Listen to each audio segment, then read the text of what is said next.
Social മീഡിയയിൽ ഒരുപാട് attack ചെയ്യാറുണ്ട്. അതൊക്കെ കാണുമ്പോൾ മനസ്സിൽ നൊമ്പരം ഉണ്ടാകാറുണ്ട്. കണ്ണിൽ നിന്നും കണ്ണീരല്ല രക്തം വരാറുണ്ട്. 2021 ആ ദൃശ്യം ഇപ്പോഴും മനസ്സിൽ നിന്ന് മാറുന്നില്ല. KPC ഓഫീസിന് മുന്നിൽ തലമുണ്ടനം ചെയ്യുന്ന ലതിക സുഭാഷ്. അന്ന് ആ ഒരു തീരുമാനം വേണ്ടായിരുന്നു എന്ന് ഇപ്പോൾ തോന്നുന്നുണ്ടോ? അല്ല, ഒരു ചെറുതെങ്കിലും ഞാൻ അത് അങ്ങനെ ഒരു അവകാശവാദമില്ല. പക്ഷേ ഒരു ഓർമ്മ, അത് വനിതകളെ പരിഗണിക്കണം. കാരണം ഒരു പുരുഷൻ ഒരു പടി ചവിട്ടുമ്പോൾ ഒരു സ്ത്രീ അയാൾ മിടുക്കനാണെന്ന് പറയും. ഒരു സ്ത്രീ പകരം 10 പടി ചവിട്ടിയെങ്കിലേ ഉള്ളൂ അവൾ വലിയ കുഴപ്പമില്ല എന്ന് നമ്മുടെ സമൂഹം പറയുള്ളൂ. ഇന്നും നമ്മുടെ സമൂഹം അങ്ങനെയാണ്. അതുകൊണ്ട് അത് ശരിയായിരുന്നു അന്നത്തെ. അല്ല, ആ പ്രതിഷേധം ഞാൻ പറഞ്ഞതാണ്.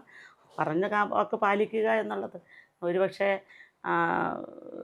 പിന്നെ ആയിരക്കണക്കിന് അല്ല ലക്ഷക്കണക്കിന് പാർട്ടി പ്രവർത്തകരുടെ മനസ്സ് അതുകൊണ്ട് നൊന്നിട്ടുണ്ടാവാം.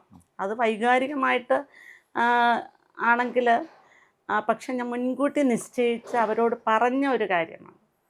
അവർക്ക് ആ ഒരു എന്നെ ഒന്ന് സാന്ത്വനപ്പെടുത്തേണ്ട ഒരു ഉത്തരവാദിത്വം, ഒരു ഫോൺ കോൾ പോലും ഇതിനു മുൻപുണ്ടായില്ല. 2-3 ദിവസത്തെ ഗ്യാപ്പിലാണ് പറഞ്ഞത്. അപ്പോൾ സ്വാഭാവികമായിട്ടും പറയണ്ടായിരുന്നു. ലതിക സുഭാഷിൻ്റെ ചിന്തയിൽ അത് ശരിയായിരുന്നു. തീർച്ചയായിട്ടും പറഞ്ഞ വാക്ക് പാലിക്കുക.